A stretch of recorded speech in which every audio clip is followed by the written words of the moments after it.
বান্ধবী যখন নিজে লিপস্টিক পরে।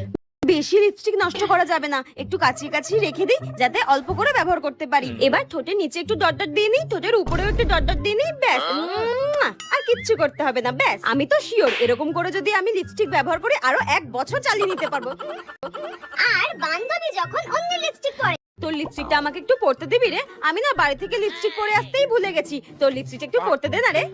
ঠিক আছে পর, কিন্তু টেপি এটা না একটু অল্প করে পরিস, এটা না আমাকে ও দিয়েছে। এই নে ধর। হ্যাঁ থ্যাংক ইউ রে। বান্ধবী লিপস্টিক বলে কথা, যত পারো তত ঠোঁটে ঘষে নাও, ও তো কিচ্ছু বলবে না আমি জানি।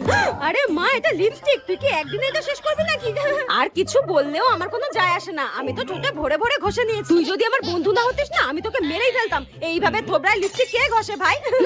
এই নে। হ্যাঁ এই লিপস্টিকটায় আর কিছু বেঁচে আছে, সব ঘষে ঘষে কাচিয়ে কুচিয়ে মেখে নিয়েছে। কি বাজে মেয়ে, মনে হচ্ছে মেরে মুখ ভেঙে